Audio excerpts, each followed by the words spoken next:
And I call the member for Holt. Thanks, Deputy Speaker. I'm particularly acutely aware of the members in the gallery that may have family members that have been affected by the motion that we're discussing today.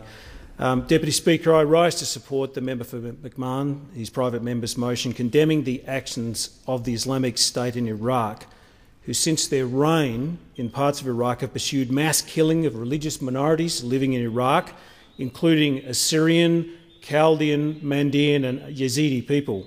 And I'd like to thank Chris, the member in particular, for this motion in our federal parliament, bringing at this place at this time a motion that concerns many in the Assyrian, the Chaldean, and in particular in my electorate, the Coptic Christian community. We know that ISIS have systematically abused the human rights of all of those who do not subscribe to their extremist ideology, and are continually finding more and more callous and brutal means and ways to enforce their control. Organisations such as this and organisations such as Human Rights Watch advise that these groups living in ISIS-controlled Iraq are suffering horrendous persecution based merely on their religious or ethnic identities. They are living in fear and desperation with the knowledge that they are targets of those who wish to perpetrate mass killings or other heinous human rights violations, in some cases and then some cases broadcast them to a horrified world. It is widely reported that these groups are being forced to convert to Islam and to pay a religious tax or be killed. Otherwise, they must flee their homes and be asked or forced to join almost 2.5 million other internally placed people in Iraq.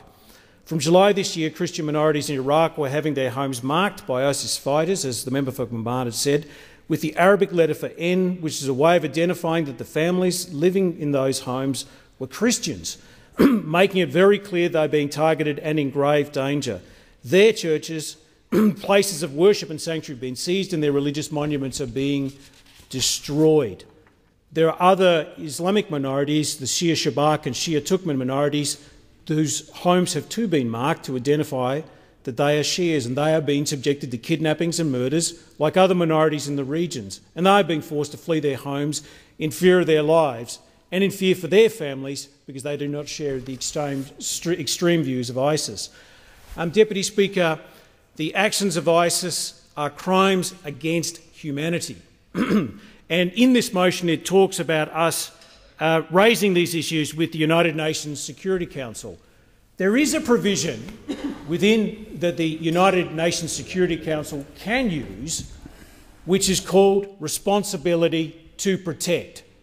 If there was ever a case to legally mandate under UN auspices actions to be taken to protect the genocide of minorities, this has got to be it.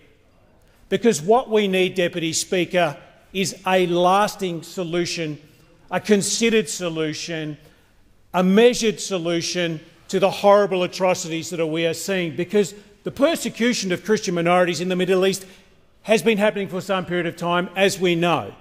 I know, being a friend of the Coptic Christian community in my electorate, I have witnessed and heard of the persecutions that have existed not just now, and in a letter that I am aware of, for example, that there has been persecution occurring in Egypt, where there have been the burning of churches and the murders and kidnappings of Coptic Christians since August 2013. In Libya, the murder of Coptic Christians because they are Christian. And Iraq, obviously, the killing and forced evacuation of Christians, as I've said before, and other heinous crimes because they are Christian.